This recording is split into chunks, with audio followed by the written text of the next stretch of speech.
As it stands right now, the Hellboy reboot is at 11% on Rotten Tomatoes, with 91 critics chiming in.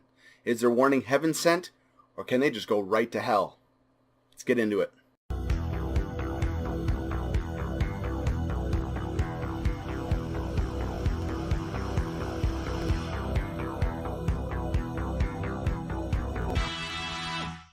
I'm on your side! What's up, everybody? Welcome back to the Dave Cave. I, as always, am Dave. Now, like I said, we are covering the Hellboy remake. It's directed by Neil Marshall, stars David Harbour, Ian McShane, Mila Jovovich, and Daniel Day Kim. And just let me tell you, before you go into this with any kind of preconceived notion of, oh, there's 11%, and a lot of people are, I think there's already starting to be a bit of a blame game behind this movie. I don't know where that's coming from.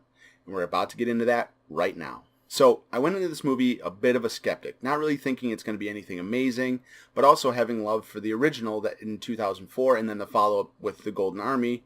I enjoyed both of them a fair amount, enjoyed the first one more than the second, but you're going into a Hellboy movie and you're not really thinking you're going to be getting Oscar-worthy stuff here. But before we go any further, let's get into the good. So for me, there was a lot to love about this movie. You had David Harbour as Hellboy, and I think he nailed the character. That said, I don't know anything of the comics. I've only known what we've seen in these three movies, but they seem pretty consistent as to what Hellboy is supposed to be, and I liked it. I liked watching him every time he was on the screen. Every time, it was great. I loved his humor. I loved how serious he was. I loved the way he handled the character, the material, all of it. I think he crushed this character. It was perfect. Loved it so much. So something I really liked about this movie was the way it told its story. Now, you get kind of a generic start where you get the backstory of the bad guy, the reason you're supposed to fear this person being part of this movie, and that's pretty generic. You get the kind of same sense of, what's going to happen through the story in that, so that doesn't really break any barriers. It doesn't really do anything crazy in that sense. The fun you have out of this movie is not with the story. It's the way they tell the story. It's the music. It's the visuals. It's the acting, the interaction between all of the characters. That's where you get the fun in it. The story is not going to be breaking any barriers. It's not going to win any best screenplays. So like I said, you get some of the fun with the visuals, and the visuals are beautiful in this movie. You get some practical effects that mix in with some of the CG, and it just works really well. There are a couple times that the CG kind of wanes. It's kind of, they could have tightened it up a little bit, but otherwise, I very much enjoyed watching this movie, having it go into my eyeballs. And going with the visuals, you get the music, the soundtrack. You get a lot of fun rock that goes along with the action scenes, but you also get a lot of ominous tones. You get a lot of what you are supposed to expect out of a movie having to deal with hell and the end of days and all of this just crazy ass apocalypse. And then moving from the apocalypse, you have the villain, Nimue, which is played by Mila Jovovich, and honestly, I kind of love Mila Jovovich. I enjoy watching her, even in the crappier later versions of the Resident Evil movies. I enjoy watching her, and what I like so much about her is she does it in this movie as well, is she just falls into these characters. She doesn't care that her acting might be a little bit over the top, because that's kind of what her character calls for. She's very ominous. She's a witch. She's all end of days and this and that and oh my gosh and that. And she has that presence about her. And to me, that sells her character. She didn't really seem too crazy. Now, I will say, there are a couple parts that harken back to the 2004 movie, but you're bound to have that happen. This is a movie that takes source material from a comic. The comic's going to have the same backstory. You're going to have a Spider-Man reboot. You're going to have Uncle Ben. You're going to have Aunt May. You're going to have these events happen that help build this character. So it's kind of passable, and you can let it go. The next thing I really enjoyed about this movie was Daniel Day Kim's character, Major Ben Daimyo. He's kind of a dick, but you kind of like him because he's doing the right thing. He's being the good guy. He's being like chaotic good, but good.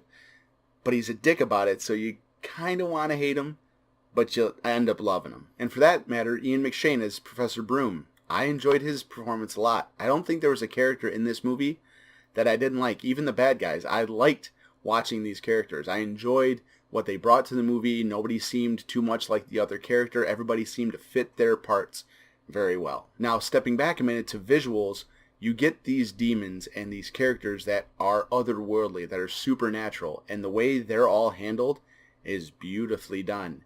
Now with that, you get some very interesting kills in this movie.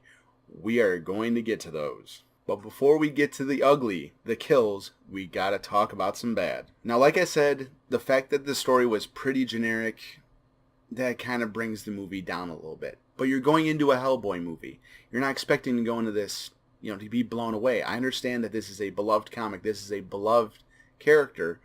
But you're not going to get earth-shattering storytelling in this. You possibly could. Like I said, I don't know the comics themselves. They might have a good story in there that could just blow people away, but they played it safe because they have to play it safe. They have to make sure that people accept David Harbour's Hellboy. And me, right now, I do accept him, but I wish they would have gone just a little bit harder in the paint. Just a little bit harder. There are also a couple little nitpicky things that I didn't like about the movie, but I don't want to say them right now because I don't want that to detract from you enjoying this movie or not enjoying this movie. They were very minimal, and if you have a keen eye, you're going to see them anyway. So on top of the story being kind of generic, it is pretty predictable. You know where they're going to go. They've also kind of shown some stuff in the promo materials and the trailers, so you aren't going to get a lot of surprises. And for a lot of people, I think that's going to be what hurts this movie. For me, I was able to forgive it. Like I said, you got to play it safe. You got to get people interested again. You got to get the visuals out there, and then you got to tease the hell out of the future. And that's what they do. So yeah, that's really the only bad I had about this movie. I enjoyed this movie. And what I enjoyed a lot about this movie is what we're getting into next. The ugly, the kills. Now I said before, the visuals for this movie are what bring you in. And let me tell you, when it comes to death and kills in this movie, that's where they make their money in the visuals department. Because these deaths and these kills are graphic and brutal. And holy hell, there's a scene towards the end where a lot of people are murdered. And whoa, like out loud. I tried not to, but there's one and it was just like, damn. I'm just going to say, think Silent Hill, the first one, and you'll get an idea. This movie in no way, shape, or form shies away from gore. I think I read that Australia gave it its strictest rating, our version of NC-17, and I get it. This movie is not one of those movies you sneak a kid into. I understand kids will sneak into this movie, but this is not a movie that you want to be trying to explain what happens to some of these people in this movie. It's really gruesome. Like, holy crap, carnage candy gruesome. But it was beautifully done, and I loved every bit of it. So, real quick, some final thoughts before we get out of here. I overall enjoyed this movie. I think the critics can go to hell. I think that 11% is not called for in any way, shape, or form. I had a lot of fun. I walked out of the movie with a gigantic smile on my face. I enjoyed the hell out of it. I want to see where they go in the future. I know where they're going to go in the future because they have two after credit scenes. There's one, mid-credit scene, and then there's one after the credits. And the credits are a little bit long, so you got to kind of push through it. But for me, the payoff was pretty beautiful. So for my money, I would say go see this movie this weekend.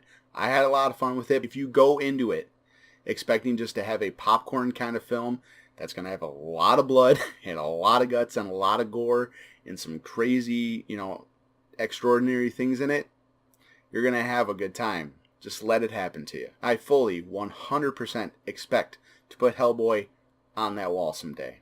Easily. So, as much as it might hurt, what did you guys think of the movie? I know, like I said, a lot of people aren't liking it, but hit the comments below, let me know what you think, and let me know if you're another one out there that enjoyed this movie. I had a lot of fun with it, and I'm hoping a lot of you had a lot of fun with it.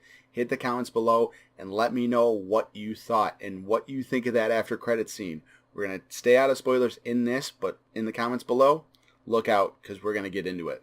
Okay, that is going to do it for me today. If you enjoyed the video, don't forget to like and share, and if you haven't already, subscribe. Be sure to check me out on Instagram and Twitter at @TheDaveCave_. Post in there when I'm not posting here. Thank you so much, as always, for stopping by the Dave Cave. See you soon. Take care.